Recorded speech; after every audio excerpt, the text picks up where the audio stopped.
Have you ever stopped to think about how your bank account stays correct, even when millions of people are making transactions all at once? It's not magic, it's actually a kind of puzzle. And today, we're going to learn the secret to solving it. This isn't some dry lecture. Think of this as learning a powerful new skill, one that keeps our entire digital world from spiraling into chaos.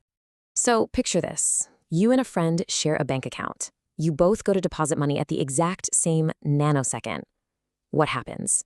Does your deposit go first? Does theirs? Does one of them just get erased? Yeah, that's the kind of chaos that databases have to deal with constantly. Without a solid set of rules, it would be an absolute mess. So, here's our game plan for today. We're going to start by really understanding the problem. Then, we'll learn the rules of the game, how to spot trouble. After that, we'll learn how to draw a special kind of map called a precedence graph to visualize everything. And then we'll put it all to the test by solving a bunch of puzzles. By the end, you'll know exactly how to reach the final verdict. Right? So that whole everyone trying to do things at once issue, that's what we call concurrency. And the solution, the sort of holy grail for keeping data accurate, is this concept called serializability. All it really means is that even if 1,000 things happen at the same time, the end result is the same as if they happened one by one in some clean, logical order. It's all about making sure the final answer is always correct. To solve these puzzles, we need to put on our detective hats, seriously. We're going to be looking for specific clues, and in the database world, these clues are called conflicts. Learning how to spot these conflicts is the absolute core of the whole method. So, what is a conflict? The rule is actually super simple. You just have to check 3 boxes. 1, the operations have to come from different transactions. 2, they've got to be touching the exact same piece of data. And 3, at least one of those operations has to be a write. If all 3 are true, ding, ding, ding, you've found a conflict. And really, you're only on the lookout for 3 specific patterns. You've got read-write, where one transaction reads something and another one writes to it. Then there's write-read, which is just the opposite. And finally, write-write, where 2 different transactions try to change the same thing. And pay attention to that note at the bottom, because it's a big one. 2 transactions just reading the same data?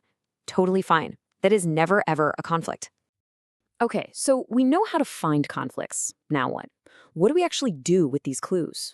Well, we visualize them. We're going to turn our list of conflicts into a super simple picture called a precedence graph.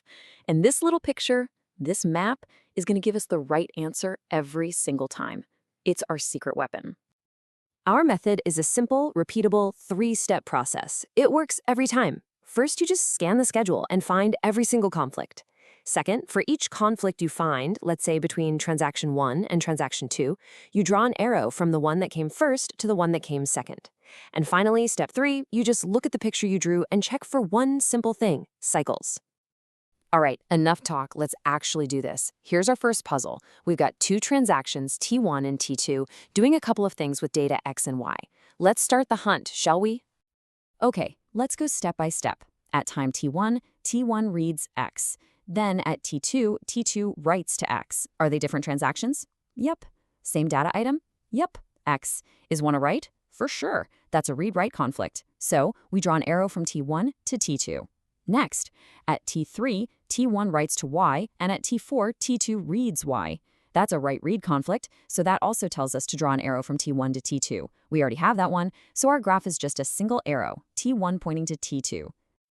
And now, for the final million-dollar question. Just look at that graph. It's one arrow going in one direction.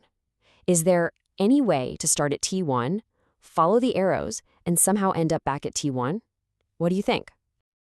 And the answer is no, of course not. There is no cycle here at all. And that means we've solved it. This schedule is perfectly safe, totally valid. It is conflict serializable. See, I told you it was simple. Okay, you've totally got the method down now. So let's ramp things up a little bit. Time to put those new skills to the test with a few more puzzles. The rules don't change, not one bit, but the schedules might get a little trickier. Here we go, puzzle number 2. We've got T1 and T2 again, and this time they're both focused on a single piece of data, A.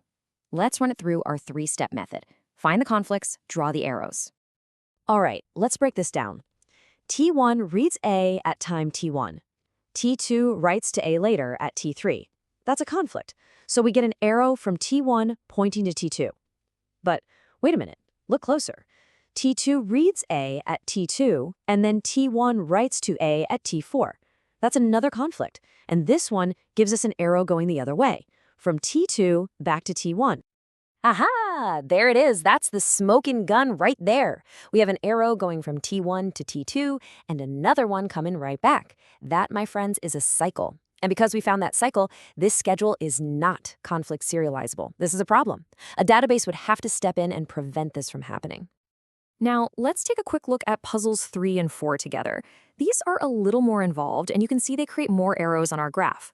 We've got T1 pointing to T2, T2 pointing to T3, even a direct arrow from T1 to T3.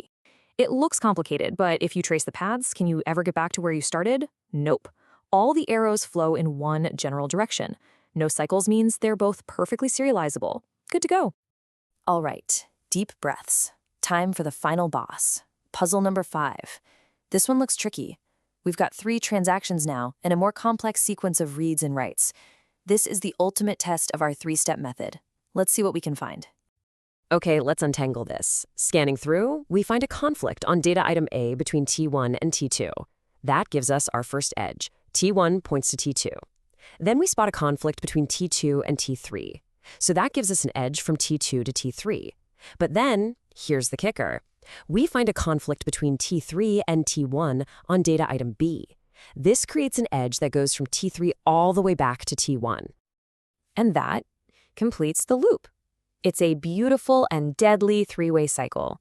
T1 leads to T2, which leads to T3, which leads right back to where we started at T1.